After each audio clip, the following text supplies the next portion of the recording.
Good evening.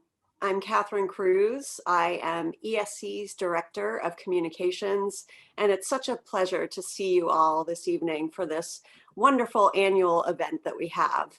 To start our program, please join me in a reflection of the previous year.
Everyone, I'm Bonnie Clendenning, and I have the honor to be chair of the board of your Empower Success Corps. That was really a wonderful video. Thank you, Catherine, and everybody who put it together. This evening, we have the opportunity to honor 3 outstanding ESC consultants. We have the opportunity to visit with 2 wonderful ESC clients. And as if that weren't enough, we also get to have a performance from one of our talented ESC fellows. There's going to be a lot of thanking this evening, and I get to start off by thanking a few more people. I think you can tell from that video that we really had the good fortune to have a spectacular staff this year. It was not easy to pull together while physically isolated, not only teach themselves how to work in this new world, but teach all of us who are on screen tonight to learn how to Zoom and teach and lecture and do retreats and all the things virtually that we used to do only a few short months ago in person. They really deserve our gratitude for all the hard work that they did to make this year really a success, despite all of the challenges that all of us faced. The work of not-for-profits goes on, and our staff certainly made it possible for all of us to make that happen. And the second group I want to thank, of course, is the board of directors of ESC. They also Zoomed mightily this last year, endless Zooms, actually, it seems sometimes, to put together a strategic plan. We advise all organizations to be thinking forward, and despite the challenges we all faced, our group pulled together a strategic plan that will at least see us over the next 24 to 36 months until we get used to what the new normal is. So I want to thank all of them for their hard work in guiding the organization to where we are this evening. So it's a time of transition. I'm very glad to see all of my old friends on this screen and the new friends I haven't met yet, but whom I hope to meet soon. Here's a toast to all of you. And it's time to turn the stage over to my very good friend, the incomparable President, Julie Crockford. Thank you, Bonnie. You are very generous with me and with the staff, as has the entire board been. So we have felt your support all this year. And over my right shoulder are flowers that the board sent to add to the celebratory feeling for us tonight. So I wish you were all in a room with me to see these flowers. They're really quite beautiful. So I am thrilled that there's now over 80 of us gathered. That's about the size that we were when we last got together in person. So to see you all taking time on a beautiful night, choosing to join us, I believe it's because ESC is important to us, or to you, and it's certainly you are important to us. So thank you for being with us tonight. If you didn't get a chance to look at the program that Nadella sent to you, I encourage you to do that at some point. Page 5 of the program is the agenda for this evening, and it'll give you kind of the rundown of what to expect. Because we do have a lot in store for you, including a couple of keynote talks, and a song, and we're really going to be trying to celebrate the opening and what it feels like to be heading into this, what now feels like a new world after 14 months of being kept home. So I'm hoping that we'll be holding this event in person next time. Some meetings have already shifted to, or some meetings did shift to the virtual platform with ease, but holding a party on Zoom is really not the same as getting together. We're not able to break bread and share a toast. On the upside, I bet you didn't have trouble finding our location or finding parking for your car if you have a car, and you didn't have to pay parking fees either. So we've gotten used to using Zoom to catch up at the water cooler, to conduct interviews, and to meet with prospective clients. And like many of our clients, we've completed our strategic plan via Zoom meetings. Thank you to the team led by Marilyn Stempler. But this gathering is a special one, and we take time each year to pause and reflect on the difference that each of you has made to supporting the nonprofit community, and to call out a few exemplars of your craft. Consultants, you will find your name in that aforementioned program listed by the year you joined ESC. If we got it wrong, please tell us. If we were in a room together, as in 2019 when we convened in the Great Hall of the Massachusetts State House, you would be giving hugs to people you had missed seeing, or shaking hands with people you were introducing yourself to. Well, we've built in time tonight for a virtual version of giving hugs and meeting new people. So in just a moment, Nadella is going to put you into a breakout room with 4 or 5 other guests. While at your virtual table, you can start out by sharing what you're most looking forward to doing again when you're doing something again in person. Oh, and a few of our attendees tonight are guests of our honorees, and they know something that not everyone else knows, and we'd ask them to keep that knowledge to themselves. So now, Nadella, please let our guests into their table talk rooms. We'll see you back here at the main stage in 10 minutes for our first award presentation. Enjoy your conversation.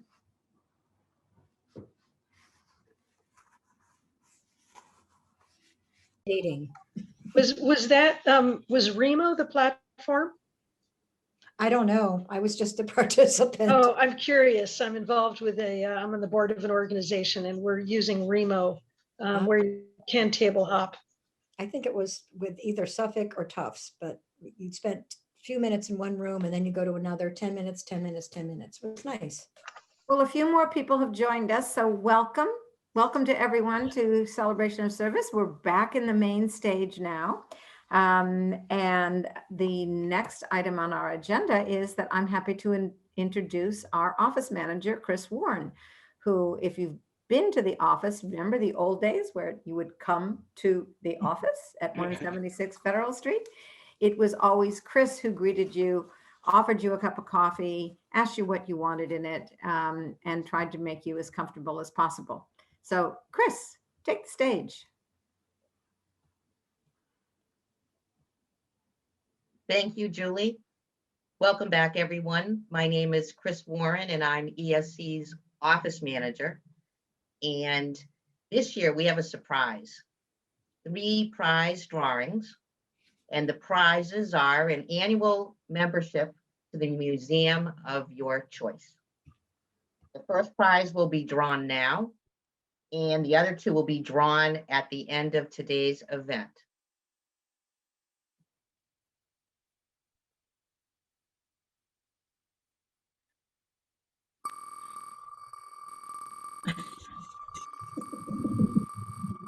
It's like Wheel of Fortune.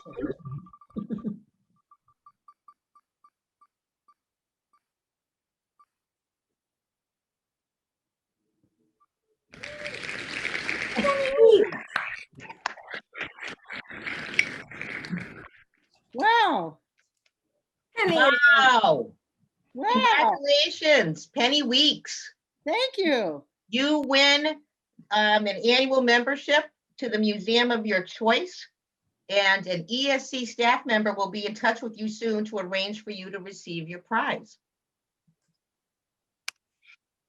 And now to present the next Volunteer Service Award, it is my pleasure to introduce Lynn Post, Director of ESC Consulting. She will be presenting the Edmund V. Marshall Outstanding Project of the Year Team Award.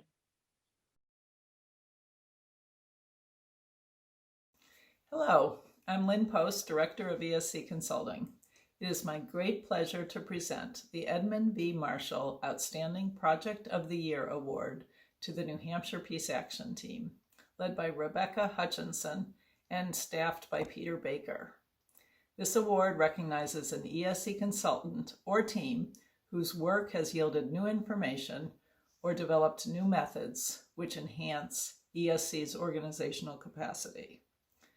This project grew ESC's capacity in working with advocacy organizations. New Hampshire Peace Action's vision is a future where international relations are based on cooperation instead of competition and conflict, and where mutual benefit and shared security lead to a more peaceful and just global community. Can't argue with that.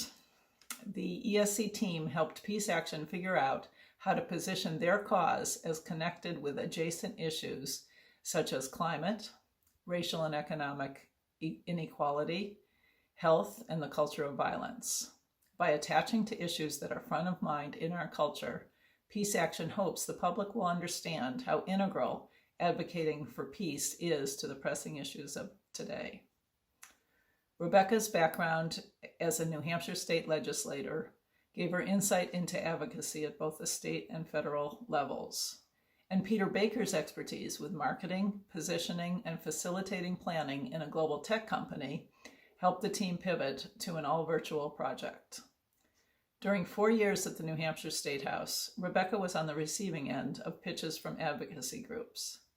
After working with Peace Action, Rebecca said, "I think the advocacy community could benefit greatly from ESC services. Many advocacy groups only focus on the next legislative session and neglect long-range planning to build their membership or volunteers." Rebecca has been happy in her town of Deerfield, New Hampshire, on the Select Board as well as other town committees. Her experience with town governance, funding, and politics was key to successfully leading her next project with the Abbott Town Library. Rebecca started with ESC in May of 2019.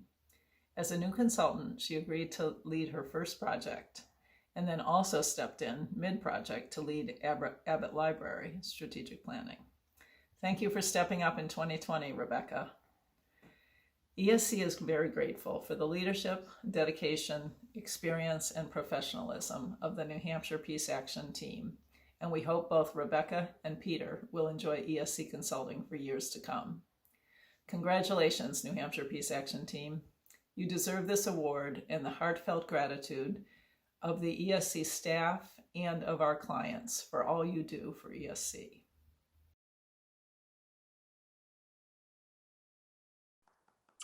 Thank you. I feel very fortunate to have found ESC. I found it through my big brother who's in Massachusetts, and I felt very lucky to have the opportunity to work with ESC. I wanted to just mention something specific too about this project. Peter and I have actually never met each other. We've only met by Zoom, and I actually met Peter at a water cooler. I think one of the things that ESC does very well is gives those of us who are retired the opportunity to still have professional challenge and collegial relationships, which is something I really miss. I met Peter at a water cooler. He mentioned that he had a lot of experience working remotely, and I knew that I was going to be, we were moving into the Zoom remote world, and so I private messaged him or something, and we had actually connected before he came onto the project. So if you haven't attended water coolers, I would encourage you to do it. They really are wonderful. So he has, I don't know if you mentioned, but he came in halfway through the project, and I think we sort of played to each other's strengths. But I thank you very much for this opportunity and to work with Peter, and I'm looking forward to working with many others. And I also want to put in a plug to say that without exception, everyone I have worked with, Lynn most closely, but Nadella, Willia, and Julie have all been very welcoming, very encouraging, and so I want to thank you. And I am not in prison. It looks like it from my background, but I'm in my daughter's basement, which is the safest place because she has a 1-year-old and a 3-year-old. So I said, I got to be in some other quiet spot.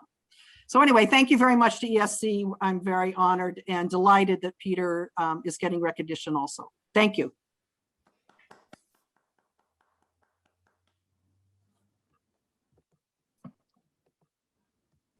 Yay, Rebecca and Peter. Thank you very much, Rebecca, for your report from the basement, and congratulations to you and Peter for your award, and thank you again for the very nice things you said about ESC and the water coolers. We're now going to be treated to our first virtual visit to an ESC client. This evening, we are going to see first a very entertaining video from the Worcester Art Museum. It was created as part of the non-for-profit world movement towards virtual fundraising, and it does a wonderful job describing the impact that art can have on all our lives. So please join me for a look inside the Worcester Art Museum. Hi, my name is Angela Germain. I go to South High Community School right down the street. And literally, the Worcester Art Museum has been my life for the past 14 years. I can't really remember a time in my life before the Worcester Art Museum. It feels like I've always been coming here, which is honestly kind of true. My mom enrolled me in my first class with her when I was about 3 years old. We made a tooth fairy. It was terrible, looking back anyway. Coming here was like a privilege, which I didn't always recognize, but now looking back, I see how much this place has like genuinely changed my life.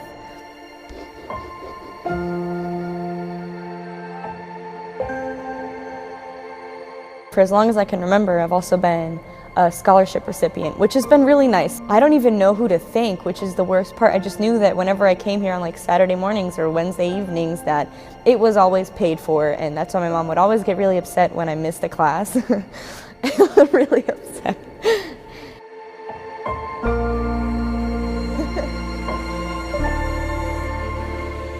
Teaching here, it is the most fun job in the world. Being able to like give back to young artists that like I see myself in those kids because they're all so eager to learn and just so into everything that we do, no matter what, because everything is still new to them.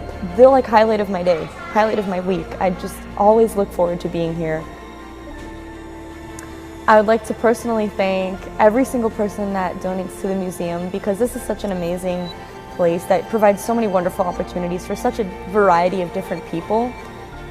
There is something for everybody. Like bottom floor, you have mosaics. You go a little higher, you have the Impressionist galleries, which are just excellent. And you keep going up and up and up, and you can visit like Peru, you can visit China, Japan, like anywhere.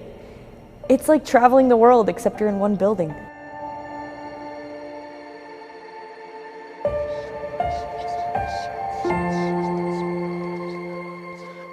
Without the Worcester Art Museum and without having been introduced to art and just making art and looking at it all the time, being all the time surrounded by it, I literally don't know who I would be, which kind of sounds cheesy, but this is my future. Like, this is past, present, future. This has been my whole life.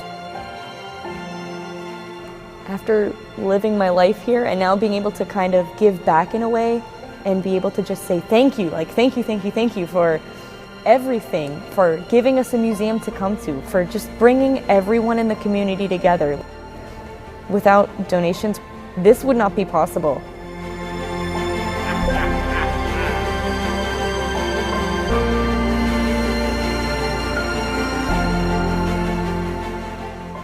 I, in the fall, will be attending Massachusetts College of Art and Design to pursue either illustration, animation, or art education. I haven't decided yet. With a full ride, which I just found out yesterday, so that's pretty cool. Somebody out there believed in me enough to say, hey, this girl, she's gonna do things, and that is so wonderful.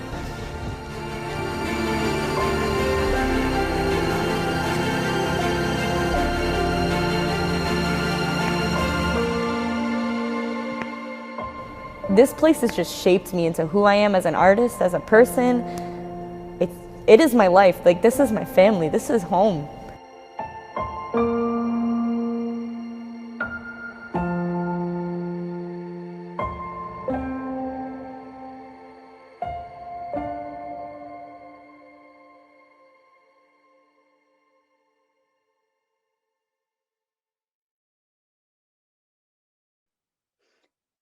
I really love that last line. It's just really gets me every time I see it. It's so genuine, and you get a little taste of what the museum looks like. But wait, there's more. I now have the very great pleasure of introducing this evening's keynote speaker. Matthias Waschek is the Miles and Jean McDonough Director of the Worcester Art Museum. As you will read in your program, he came to New England a dozen years ago after a distinguished career in the Louvre and in St. Louis, Missouri. And he's now ably guided WAM through a very challenging decade. There's no question about it, culminating, of course, in last year's lockdown.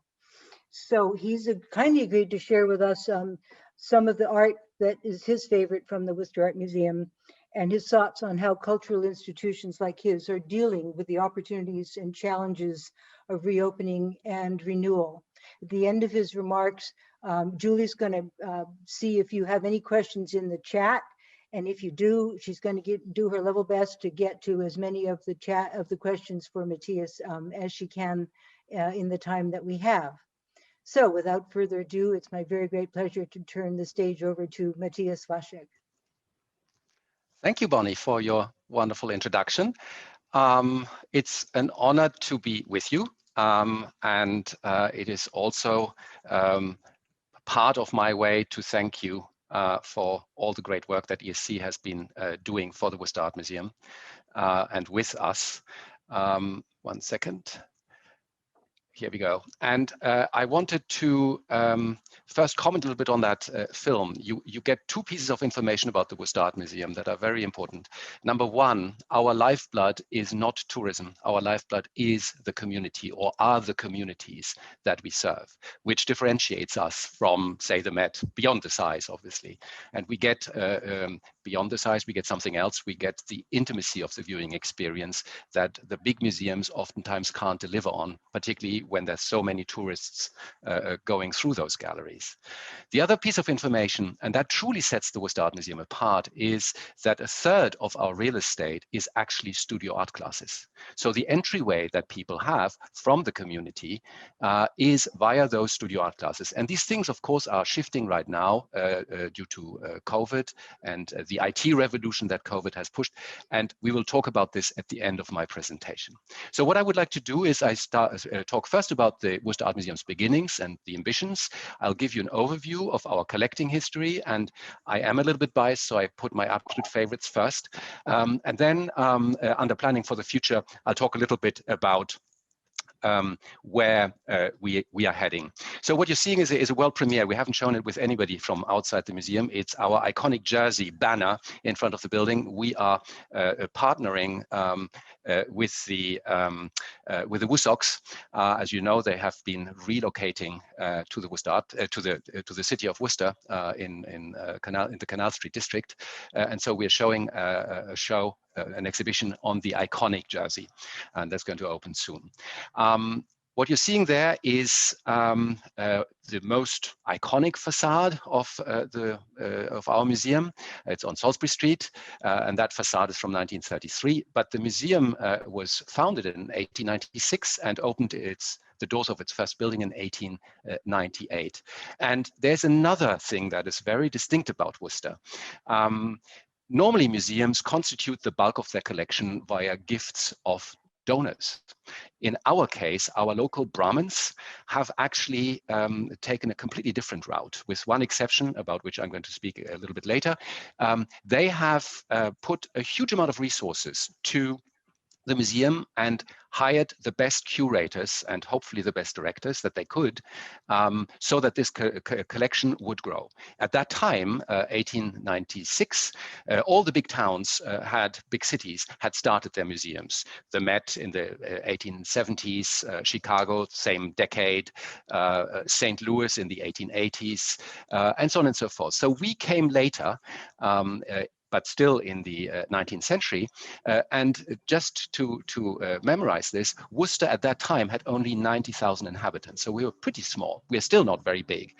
But there was this outsized ambition to create a city that could culturally compete with the big guys. And now I show you how we competed. So this is in our Renaissance Court, and some of you who had the opportunity to visit the museum are familiar with this. This is our iconic Hunt mosaic. It's from the early 6th century, from a city called Antioch, which is in southern Turkey. Now, the history of this is the Worcester Art Museum at that time was collaborating with the Walters in Baltimore, with Princeton, as well as the Louvre in Paris, and we got the lion's share of this excavation. We have basically a tiny mosaic museum in our walls. Every phase of mosaic producing, from high Republican Roman realism to Byzantine abstraction. So this is closer to the Byzantine abstraction. It's basically already 600. Our time is basically already the time of when Rome was divided into East and West Rome, and this is in the East Rome Byzantine part. We bought things like tiny little Worcester, like Goya. with whom the portrait of Fray Miguel Fernández y Flores you see on the left. At the same year, we also bought aggressively stars of American art, and it always goes along. So whilst we were bringing the local and the global together, we were very much focused also on collecting iconic American art. Winslow Homer's is one of the many watercolors that we have by Winslow Homer and by other important American artists. I'll show you more.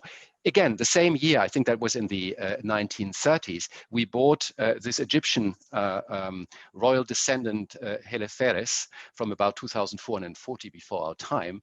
That same year, we bought Edward Hicks, this delightfully naive, peaceable kingdom. So American art, he's from Philadelphia. I love this amphora, the Heracles amphora, about 500 before our time. And we bought that, again, at the same time as we bought an Aztec composite animal from the late 15th and early 16th century, so from Mexico. And then we have many firsts at the museum. We were the first museum that bought in this country that bought a Gauguin. We were also the first that bought a Claude Monet painting, 1910 or something like this. So this painting was barely dry from the easel, and we had it. At the same time, we bought works by Whistler. And of course, Whistler always said that he felt that he was born in St. Petersburg and not in Lowell, I think. But he's actually American. So we can say we enriched our American collection with him. And then I'm talking about more recent developments that happened since I started at the Worcester Art Museum. So on my day -5, I had already a meeting with the board president of the Higgins Armory and the interim director, and we were discussing the potential merger of the Higgins collection with the Worcester Art Museum. So what you're seeing on the right-hand side is, it's on view in our medieval galleries currently. It's actually Renaissance. It comes from Nuremberg, and the bourgeois of Nuremberg felt that they had to do something that normally is reserved for aristocrats, which is jousting. Nowadays it would be golfing. Those days they didn't golf, they jousted. And if you get close to this outfit, you see some very heavy impacts from nasty neighbors fighting with each other. Top left, you see a Japanese helmet. So the Japanese generals, they had always to be recognized by their own troops, which is dangerous because the enemy can also recognize them, but they have these outlandish helmets, and we have several of those. Then a gladiator helmet that makes everybody who loves Roman antiquity swoon, collectors and lovers of this material. Then a northern sub-Saharan helmet that is comparable to what was produced in Russia and in the Middle East. It's like Shishtak helmets. And then at the bottom, you see a Mogul quiver from the 18th century. So John Woodman Higgins, he is the exception. He owned Worcester Steel, and he made a huge fortune. Worcester, among the things that Worcester produced was barbed wire for the westward expansion. And they needed a lot of barbed wire down in Kansas and maybe also in Texas. So he had a showroom in his plant where he showed exquisite crafts work, and so he collected not as a collector. He bought collections by others at a time when that was possible. So this is now in our collection, has transformed us. We've become much more family friendly, and it also was a lever to make the museum more outward facing. Then, this is a historic moment. I mean, we got international press for it. 5 years ago, our chief conservator has attributed, with a scholar from Yale, this panel to Leonardo da Vinci. This panel, we have the smallest. We're in the illustrious club of Leonardo da Vinci painting owners, and we have the smallest. I mean, you have to stand out some way, no? So size-wise, again, we are standing out. And this work was on view at the Leonardo da Vinci retrospective at the Louvre in Paris, and about 1.2 million people walked past it and saw the name Worcester. We have also made huge efforts in inserting the female voice into our collection. So in 19, we bought the work on the right-hand side, Gabriele Münter. She is part of the Blaue Reiter, a Munich movement. She was the girlfriend of Wassily Kandinsky. And at that time, their works in 09, their works were interchangeable. And it was not always that Kandinsky inspired Münter. It was also the other way around. And on the left-hand side, Paula Modersohn-Becker, not a household name in America. She is the mother or the grandmother of German Expressionism. And so we had some holes in the early 20th century, European 20th century, and we are filling this systematically with a female voice. And in addition to that, how many more pieces do you think you'll have to be able to show us? Because I do want to start to see if people have questions for you. Okay, I have this one, and then I come to question. Then I come to the future. Oh, do you want me to abbreviate, or do you want me to abbreviate? Let's do this last one. That'll be perfect. Thank you, Matthias. Okay. Sorry that I talked for so long. I had timed it before. I'm very sorry. So we also are looking at, under the auspices of DEAI, at giving a stronger voice to minorities in this country, because you may have heard a lot of people from minorities, when they go to a museum, say, I don't see myself here. And so on the left, this is a work that we also bought in 19 by Gammon. He's New York based. Oh, he was New York based, the Holy Family, and the date, it's a year after Martin Luther King gave his speech, I Have a Dream. And on the right-hand side, it's from Wadsworth Jarrell, Black Family, and it is a work that actually celebrates families. And so you have the dark and the light side the dark and the light side, side by side. Planning for the future, we have, I just categorized it, diversity, equity, and inclusion, and I would say belonging for museums is very important, is something that every museum is looking at, not only outward facing, but inward facing. We have to work with shift of expectations. People don't expect necessarily to learn, they expect to have an experience that is relevant to them, and interactivity is very important in that context. We need to become a tech competent organization, and that need became blatantly obvious during the lockdown. And many organizations are struggling with this because the old philanthropic system is shifting, and we have to identify new income sources. So these are the things that not just the Worcester Art Museum is dealing with, but museums all over the country. That was my presentation. I apologize for having been a little bit too long. No apology, Matthias. And in fact, those issues are ones that not just cultural institutions and museums are facing, but those are issues that most nonprofits are dealing with. They really are. So thank you for that. Thank you very much for that. I see claps happening around the room. People are very, very excited that you gave us such a in-depth. I'm sure it felt cursory to you, but to people who haven't had a chance to see your collections before, it was wonderful to have that overview. So Matthias, I'll ask a question.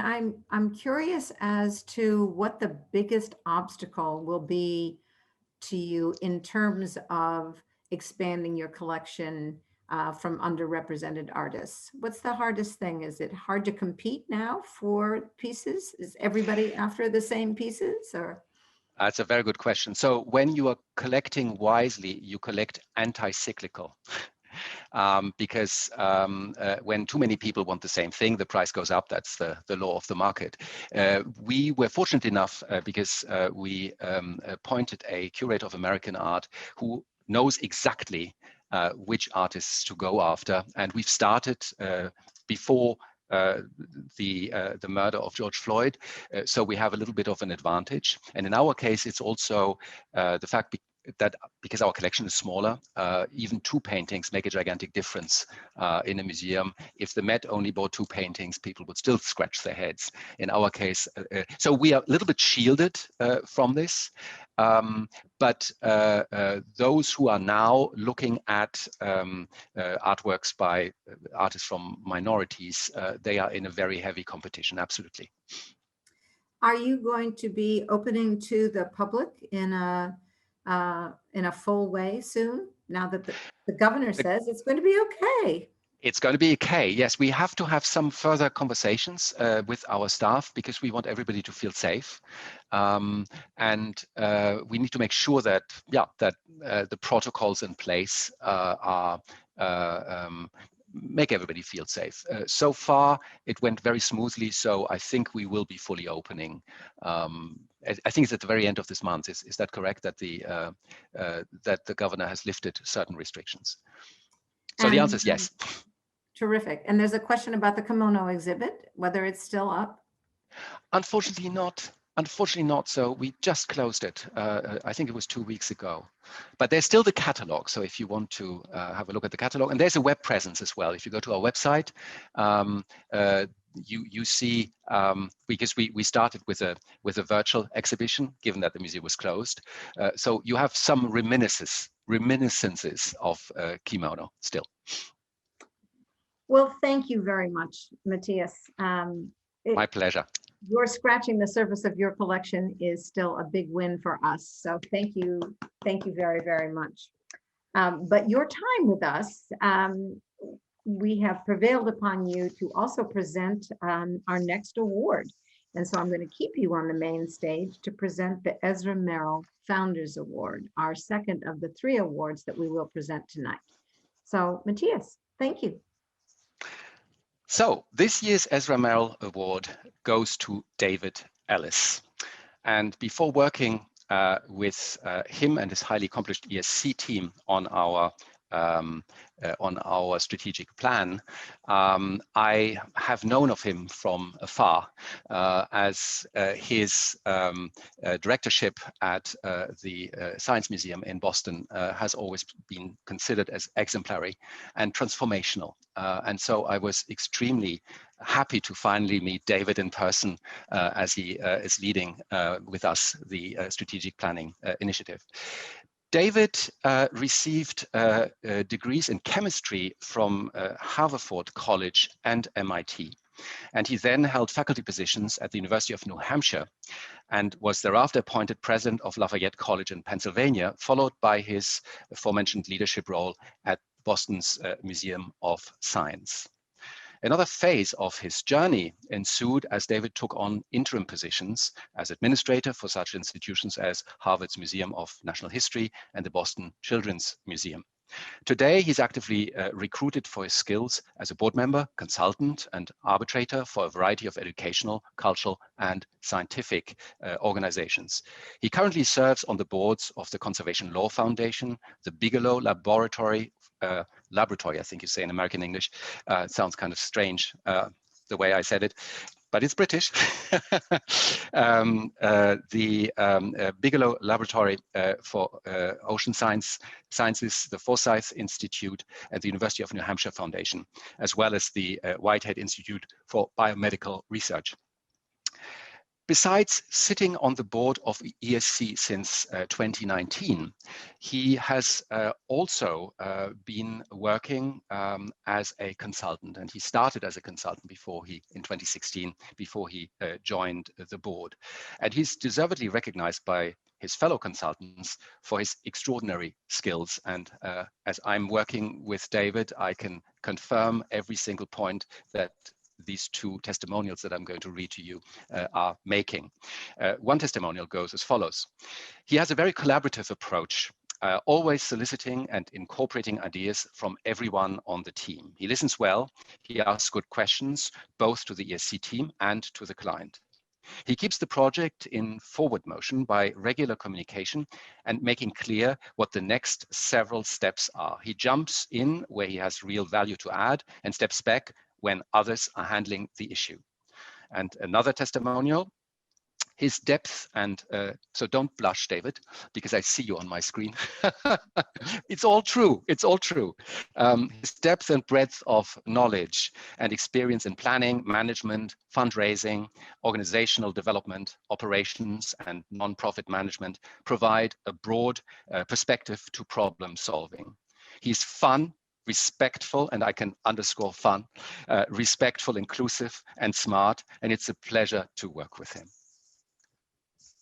So Kind, generous, and always interested in what others have to say, David is admired and respected by all of his colleagues around the country.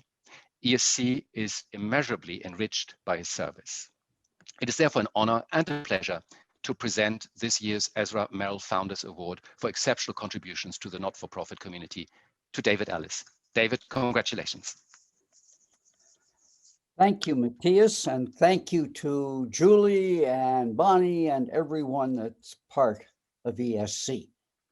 I am deeply honored to receive the Ezra Merrill Founders Award. And Julie, thank you for, this won't show very well here. It's glass, but it's beautiful, and thank you. I want to say that I think many others are likely equally deserving, if not more so. 5 years ago, I was welcomed into the ESC of Northern New England. Though I had consulted previously for colleges and universities and museums, it was intriguing to think about how I might be able to help other nonprofit institutions. The experience more than fulfilled my hopes. The projects were interesting and the people great. When asked to serve on that board, I happily agreed. When ESC of Northern New England was absorbed back into Empower Success Corps several years ago, I looked forward to more opportunities to serve and appreciated being invited onto this board. It has been rewarding to get to know many of you fellow consultants. It's also been fun, incidentally. And it's interesting to see how much difference ESC makes in the fortunes of many different kinds of nonprofit institutions. It is that sense of contribution and service which I am sure drives all of us. The chance to give back, to assist others, to develop friendships along the way. In that regard, I want to mention 3 people who have exemplified ESC's best. Though I could name many others, I will mention Julie, Lynn, and Bonnie. Thank you for your leadership and for shepherding me through this. So in closing, it is indeed a privilege to be part of Empower Success Corps, to receive this honor, and I thank you.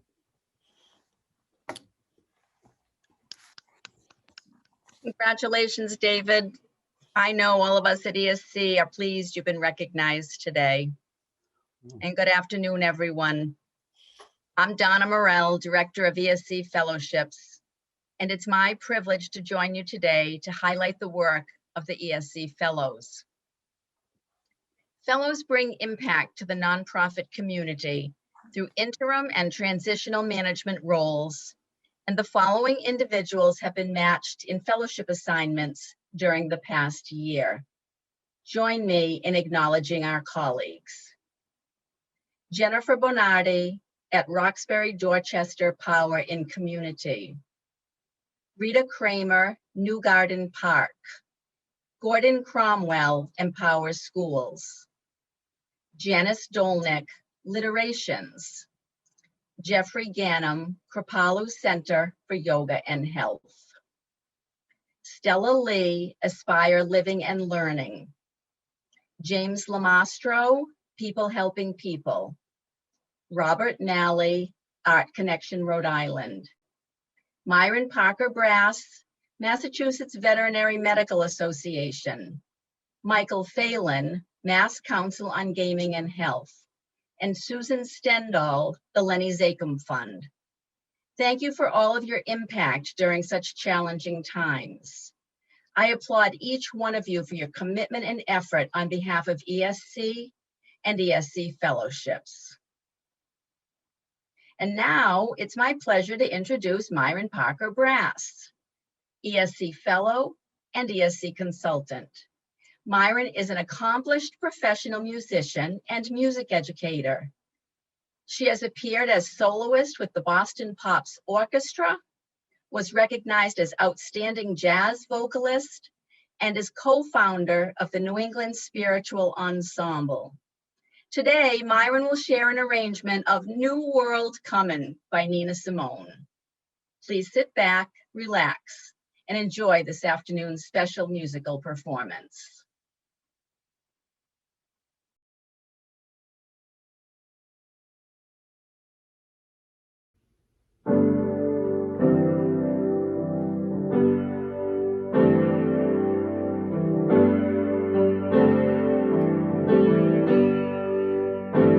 There's a new world coming, and it's just around the bend. There's a new world coming.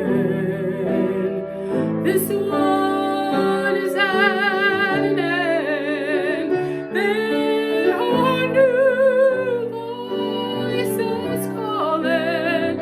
You can hear them if you try. It's growing stronger and stronger with each day that passes by. There's a brand new dawning, rising clear and sweet and free. There's a brand new morning. This one's for you and me. There's a new world coming, the one that we had visions of. It's coming in peace, it's coming in joy, it's coming in love. There's a new world coming, and it's just around the bend. There's a new world coming. This one is at an end. There's a new world coming, the one that we had visions of. It's coming in peace, it's coming in joy, it's coming in peace, it's coming in joy, it's coming in peace, it's coming in joy, it's coming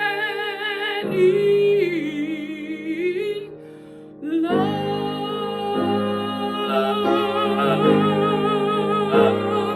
It's coming in love.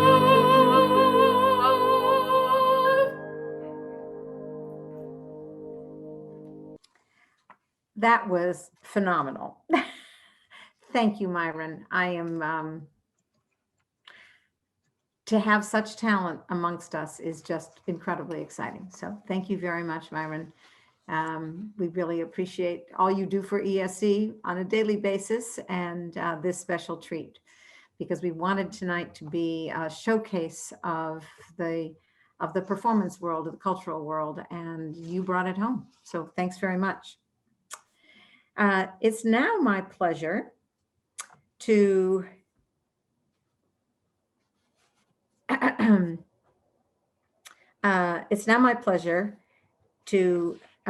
bring Willia into the stage, and Willia has an award to present.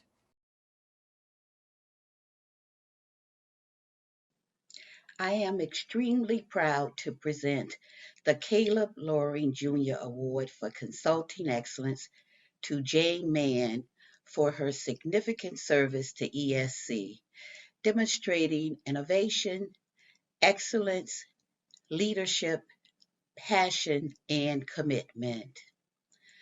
This award is inspired by the exceptional contributions of Caleb Loring Jr., founding group member and honorary ESC board chair. When she joined ESC in September 2014, Jane brought a wealth of experience in sales, marketing, managing teams, budgets, strategic planning, and working with large, complex programs. And she has applied her extensive background to serving on and leading ESC teams in nonprofit organizations such as Respond, Patton Homestead and Archive, Neponset River Watershed Association, Lexington Global Warming Action Coalition, and currently with My Turn. She is admired by fellow consultants and clients alike for her thoughtful and disciplined approach. This is what some of her ESC team members have said about Jane. Jane is a great, dedicated professional. She is passionate about the causes she consults in, like the environment and climate change. We work together on the Neponset River Watershed Project, which aligns with her mission. She's a great listener and able to have your back, making sure we're all on the same page and that we cover the areas that we should. She was a great partner. She tirelessly advocates to have the clients succeed. I especially like the way she relates to clients, making them feel that we are giving them terrific service. She really gives a lot of attention to clients and it pays off. She works like she gets a whole lot of money, and this award is well deserved. I asked Jane what she likes about being an ESC volunteer, and here's what she said. I've really loved that I can use my professional skills in a volunteer role. There's all kinds of ways to volunteer. With the head and with the heart, ESC allows me to use both. And I meet wonderful people and work with organizations that do things that I really care about. So, as ESC's Director of Virtual Learning, I consider myself to be a virtual virtuoso. It is with the utmost pride that I bring another virtuoso to the stage, our own Jane Mann.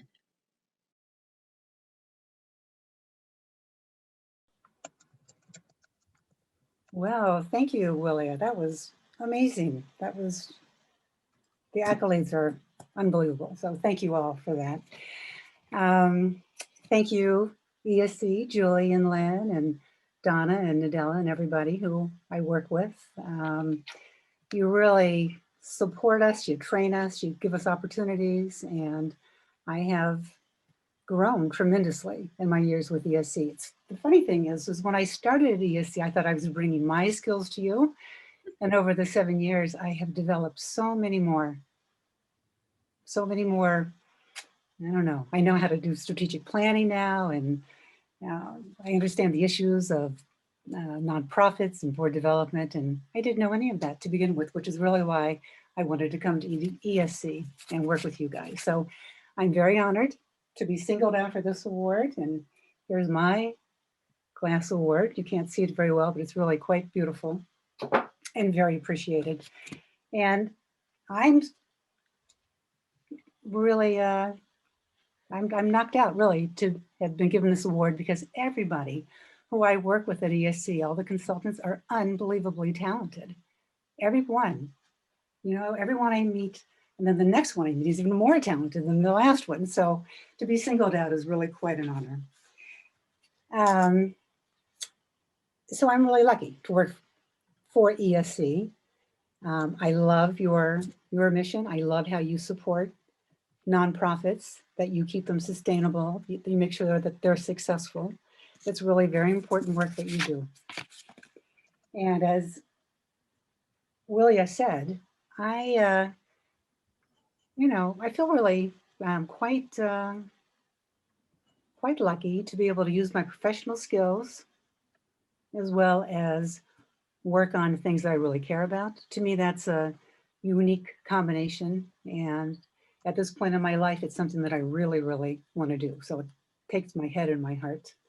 And I can make an impact in areas where I really want to make a difference. So another aspect of ESC that really works for me is this teaming that we do.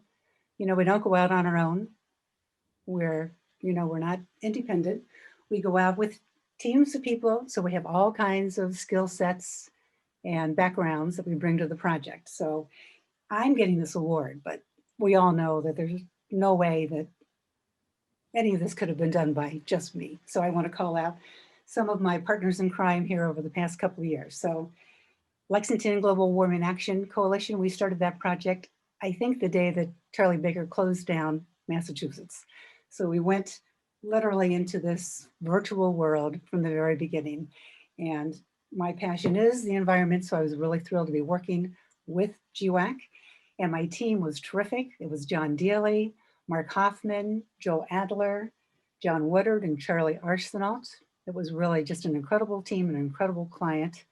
They were very passionate about the work that they do, and they were really dedicated in working with ESC and very happy with their strategic plan. And right now I'm working with another set of people on the My Turn project, which is out of New Hampshire. And that's kind of the beauty of Zooming, right? We can work in areas where we don't live. But I'm working with Jeff Smith and Ron Ryan, and they're unbelievably talented people. So I accept this award, and I'm really thrilled to have the award, but it's only because I work with really terrific people and look forward to more projects in the future. So I'm going to say cheers to ESC and to all of my fellow consultants, and I'm very grateful for the award. Thank you. Thank you, Jane. It has been a treat getting to know you, and I know that your fellow consultants have enjoyed working with you because they all wanted to be quoted. Everyone we reached out to wanted to be quoted to sing your praises. So they appreciate you as a lead and as a colleague. So thank you, Jane. And thank you for your kind words about ESC. The next part of our program is a bit unusual, I think, and I'm very excited about it. And I'm sorry there's so little time left, but I'm going to introduce my successor at the Emerald Necklace Conservancy. Many of you know that I was an ESC client long before I came to ESC as your president. And the person who took my job and has run with it fantastically well is Karen Money-Broddick. And Karen is coming to the stage now to join me and to talk a bit about the influence that the strategic plan that ESC did with the Emerald Necklace Conservancy board and staff 5 years ago. That was the groundwork. We called it the 2020 plan. So at least you had a plan for a year that had a pandemic. I don't think we had the pandemic in there, Karen, but we foresaw a lot of things that you have been able to make happen. And I thought it might be fun for a client to sort of tell us how they're doing 5 years later. What difference did the plan make? So Karen. Thank you. Thank you so much for having me. I'm going to give a short presentation where I highlight some of these things. I'm really jealous. I wasn't here to work with you guys, so I hear all these wonderful people, and but we had the products of your labor, and I was able to walk into an organization that already had your brilliance. So I am going to share my screen quickly. Many of you likely know the Emerald Necklace, but for those of you that don't, the organization that Julie led and now I have the honor of leading works to steward the Emerald Necklace, which is Boston's oldest linear park system. excuse me, America's oldest linear park system, and the first piece of green infrastructure, which is a pretty hot term these days, invented here in Boston by Olmsted. And this was an organization that that came to ESC, and you were tremendous in helping steward the latest strategic plan. And we work on restoring the parks, supporting the parks, and many programs that range from landscape maintenance to other public programs. And what you're seeing here are a picture of our new visitor center displays that we added for our 20th anniversary, which was one of the projects that one of the main points that was presented in the strategic plan, really planning for that 20th anniversary. I'm going to talk a little bit about that, but just as a quick clip to show you a little bit more about the parks and experience them. I hope you all get to go back out and see these parks again anew and run around, maybe even with your masks off. It's pretty exciting to feel the air on your mouths, huh?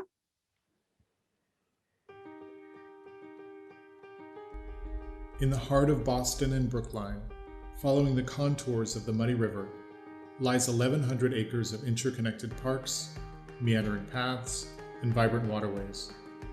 This is the Emerald Necklace, a linear park system that connects our city from Back Bay to Dorchester. Built by Frederick Law Olmsted over 100 years ago, the necklace is revered as one of this country's first examples of green infrastructure, a water management solution disguised as a park.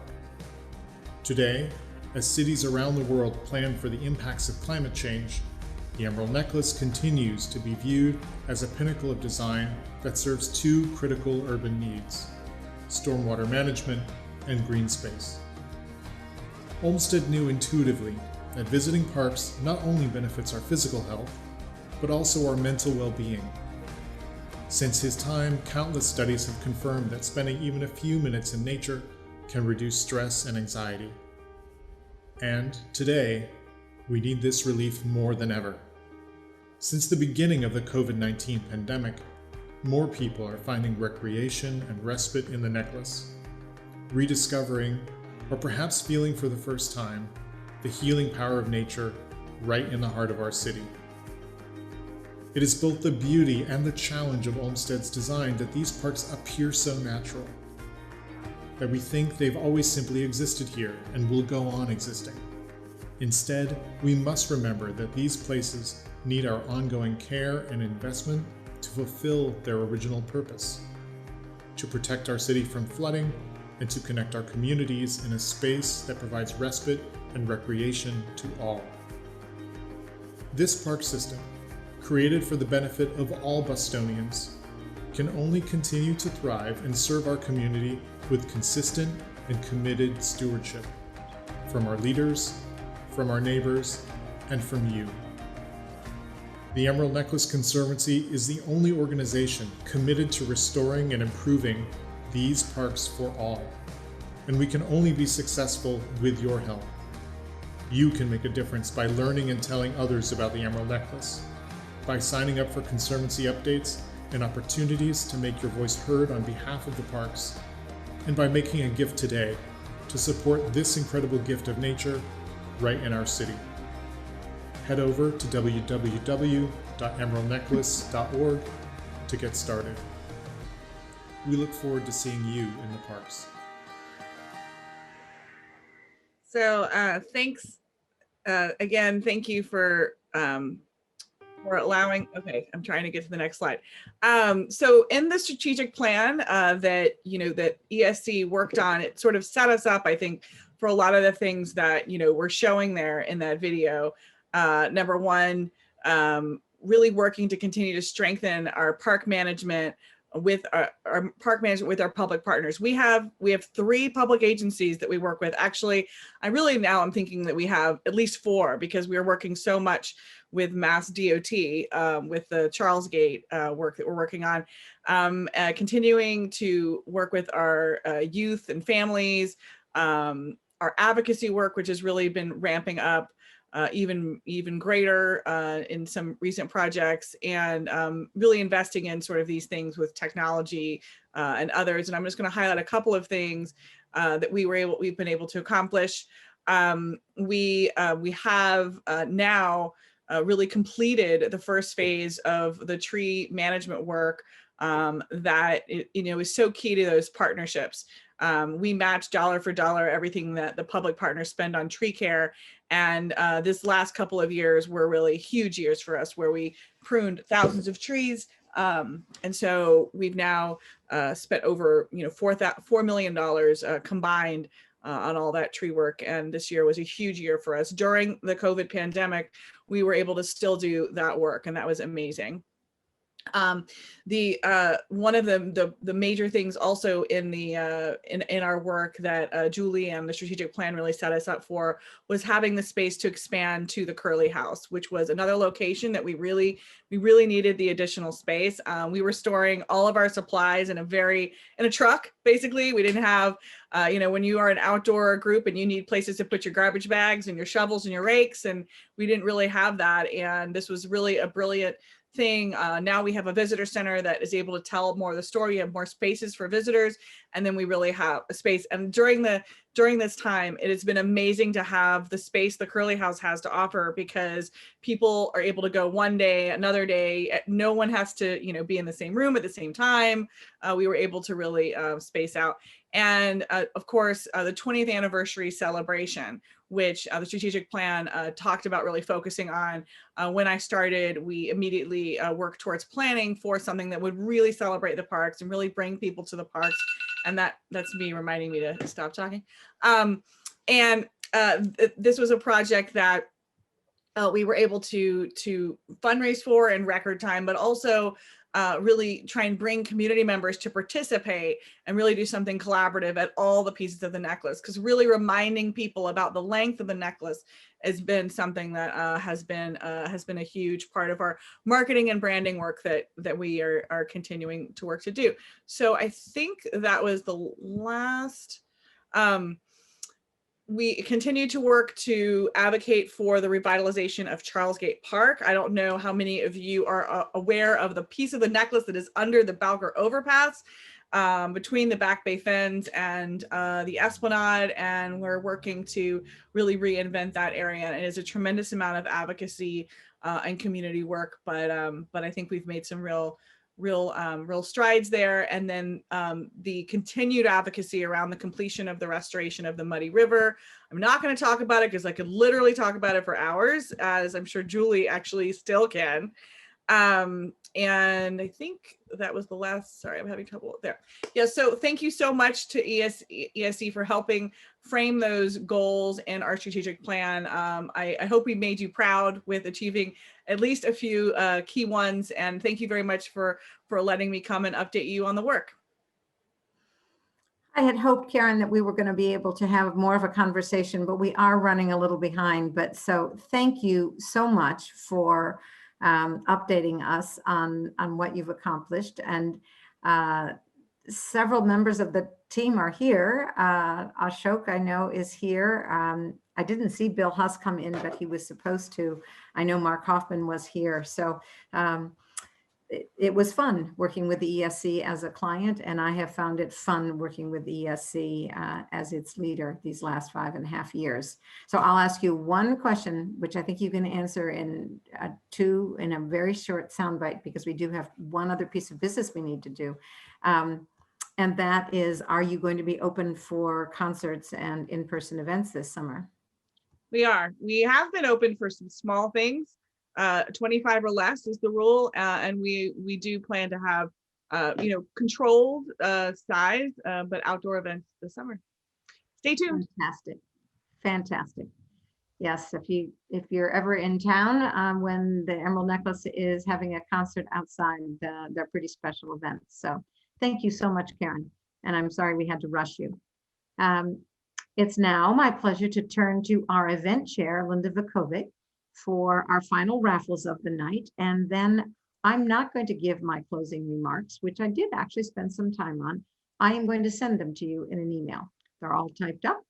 and I will share them with you so that we can obey the rules that we think are important with Zoom meetings, and that is we'll want to end on time. So, Linda. Thank you, Julie. The raffle. Yes, the raffle. So we're going to spin our magic wheel again and find out who the next winner is of the year membership to a museum of their choice. And here we spin the lights and let's spin that wheel.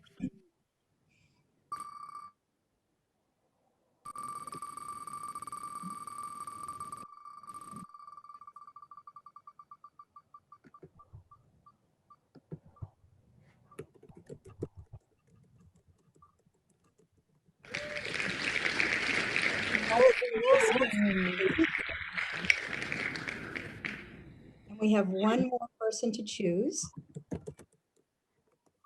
Isn't this wheel fantastic? Susan was here. I think she had to leave a little while ago. Okay, well, she'll be surprised and hopefully very happy. Marilyn's Templar. Yay! So the three of you, Nadella will get in touch with each of you this week, later in the week, and learn of your what you've chosen and get the membership underway. Hopefully next year we can celebrate in person. Next year also, 2020, happens to be the 40th anniversary of ESC, and we'll be thinking of some really good way to celebrate, so stay tuned. And I'm just going to turn it back to Julie for any final remarks. Thank you so much all for coming. We really enjoyed it. So 2022 will be our 40th anniversary, and I'm going to be counting on our event chair extraordinaire to lead our celebration as we commemorate that milestone, because I think it's a big one for our organization.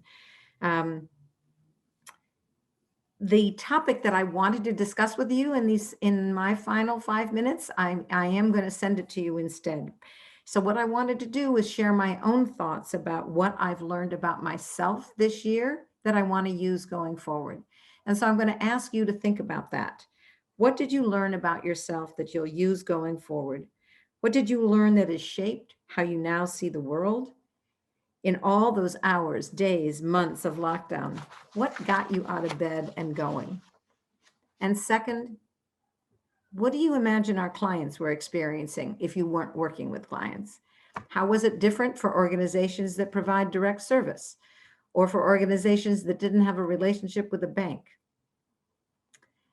So that's a teaser. That's what I wanted to talk about. And that's what I hope you'll think about as a parting, as we part ways this evening. So thank you to all the staff. Everybody worked very hard on this event. And thank you to our speakers, and delighted to congratulate myself, all of our honorees. I am so proud of this organization. You are really incredibly special people to give in all the ways that you give. And ESC wouldn't be celebrating its 40th next year without you. So please join us again soon at the water cooler or one of our other events. I hope you have a wonderful evening and can enjoy this nice weather. And thank you. Thank you. Wonderful. Good. By all means, go to the Worcester Art Museum, go hear a concert, go walk outside in one of your favorite spots. And if you don't know the Emerald Necklace, I encourage you to explore it. I love you. Thank you, Julie. It's great to see everybody. Mm-hmm.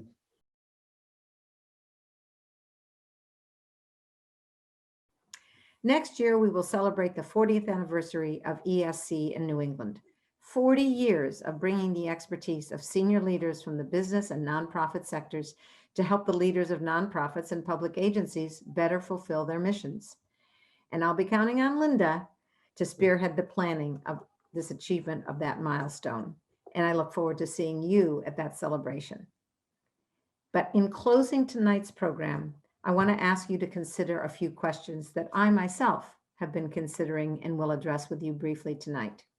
First, what did you learn about yourself this year that you will use going forward? What did you learn that has shaped how you see the world in those hours, days, months of lockdown? What got you through? And second, what did our clients experience? How different was it for organizations that provide direct service or for organizations that didn't have a relationship with a bank? From the start, I learned I was more dependent than ever on the team, the staff who knew how to put technology to work for us and who knew how to foster connection when it couldn't be over a cup of coffee or a scone or a muffin that someone had brought in to share. Having a team I could count on, knowing someone would step up and step in if needed, made all the difference for me. And knowing someone would have the answer, and it often wasn't going to be me. All the nonprofits we work with prioritized getting out the message that they were still here and pivoting as needed to serve their communities. We also prioritized getting the message out that ESC is here and available. In March and April of 2020, the executive directors I talked to, and I talked to several dozen every month, either individually or in the groups of our nonprofit executive roundtables, what they talked about was that they feared losing donors, losing revenue from galas when they moved online and pledge walks were canceled. Think Boston Marathon and the 6,000 participants who raise an average of $5,000 apiece for a charity. But donors stepped forward. They gave generously, and they not only kept nonprofits going in 2020, they've been loyal again in 2021, even as some programs reach far fewer participants due to the restrictions of the pandemic. So with the support of the donor community and the PPP loans, many nonprofits were held whole and in fact did better in 2020 and 2021 than they might otherwise have expected. I also learned again the importance of facts, of scientific data, of evidence. The ESC approach to strategic planning and many other projects too, begin with fact finding, the environmental scan. Well, we witnessed how the pandemic affected people differently depending on our age, our race, our access to healthcare, where we live, the language we speak. We learned we could substitute justice for pandemic, or housing for pandemic, or access to fresh food for pandemic. The evidence shows that we experience everything differently than the people who don't look like us, or sound like us, or dress like us. And in our work with clients, we see them grappling with the complexities of these different realities. We hear of a board member who resigned from an organization when a diversity, equity, and inclusion trainer described how systemic racism works.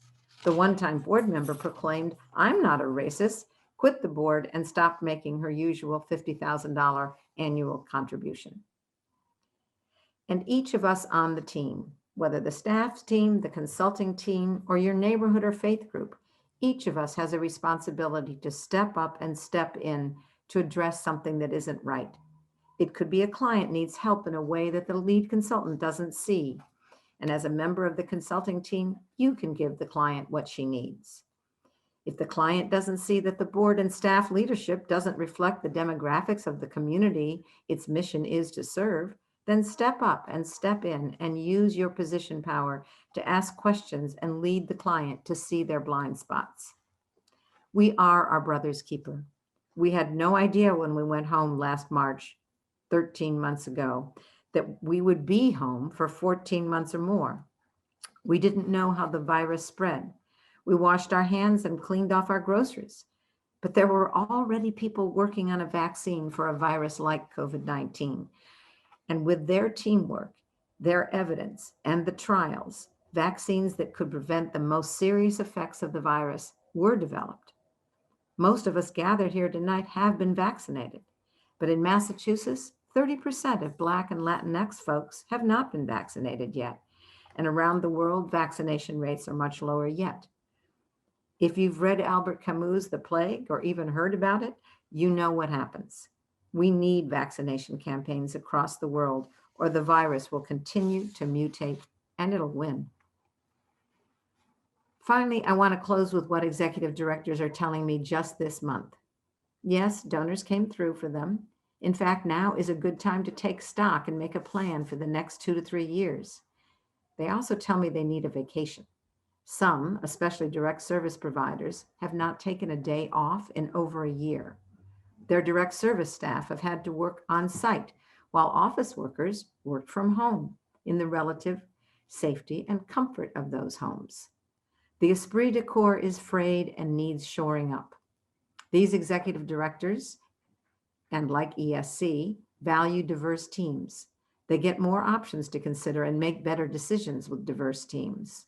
They envision working in a hybrid world, and training will be, as Willia Cooper explained to me, in a blended format, where some activities are live and in person, others are online, and still others done alone. So what have you learned about yourself this year? Where did you find strength? Where did you find fun? Who could you depend on? What will you carry forward? How are you different than before the pandemic? I hope ESC will continue to play an important role in your life. We need you, and the nonprofit sector needs you. Thanks for joining us tonight.